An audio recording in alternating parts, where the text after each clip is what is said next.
And you're starting right here in France. The Prime Minister recently pledged to cut 50 billion euros in government spending. Not everyone is so happy about it, though.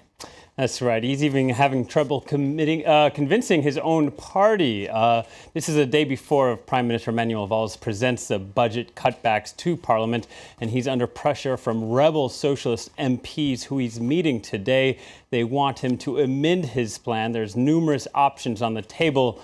Delano de Souza looks at what might be left on and kept out. The French Prime Minister is under pressure from within his own party. Certain socialist lawmakers want Manuel Valls to amend his plan for proposed spending cuts of 50 billion euros. They'd like to see a reduction in cutbacks to the poorest. We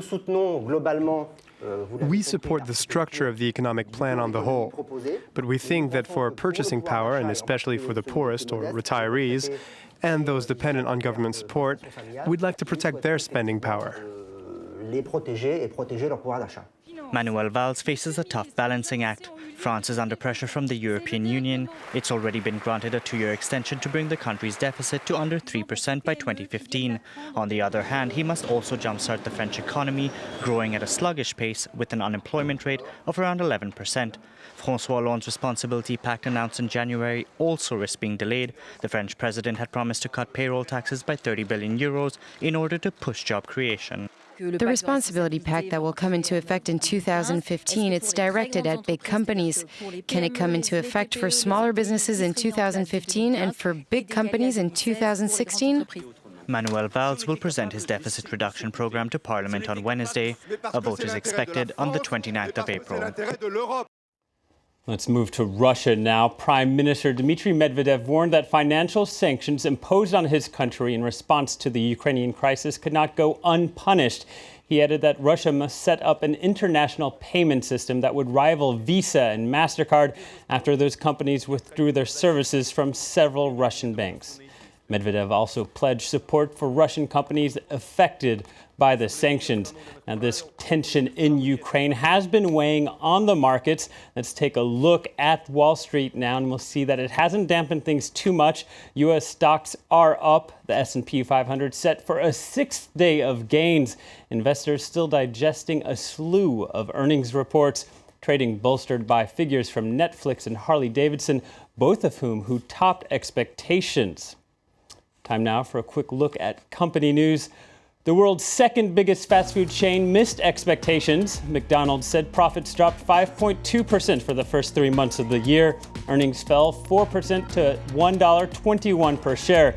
The company wants to strengthen its menu offerings and is focusing on stabilizing its key markets, including the U.S., Germany, Australia, and Japan. Tesla Motors made its first delivery in China. The U.S. manufacturer handed over 8 all-electric sedans at a launch event in Beijing. The company plans to build a nationwide network of charging stations and service centers as soon as possible, a venture that could cost hundreds of millions of dollars. And Swiss firm Novartis will buy a portfolio of cancer drugs from GlaxoSmithKline for as much as $16 billion. In exchange, it's to sell its vaccines unit to British Group for $7 billion. The pair will also combine their consumer health businesses in a joint venture controlled by GSK. In a separate deal, Novartis is selling its animal health business to Eli Lilly for $4.5 billion. Let's head to Bolivia now, where it's been announced that the minimum wage will be raised by 20%. President Evo Morales announced a move on Monday following talks with trade unions. The increase is well above inflation, which was 6.5% last year.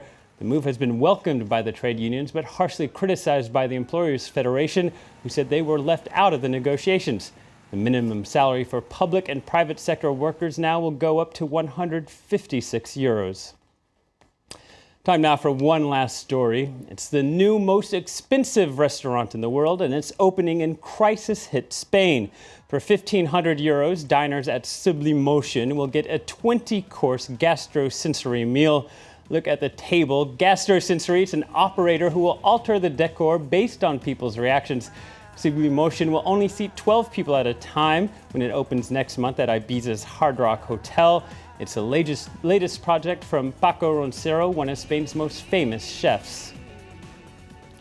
That's it for the business news. I'll be back in an hour with all the latest. Back to you, Laura. Thank you, William. We'll be getting more business later, but let's turn our attentions now to sports. Dan Levy is here with us in the studio. Hi there, Dan. Hi, Laura.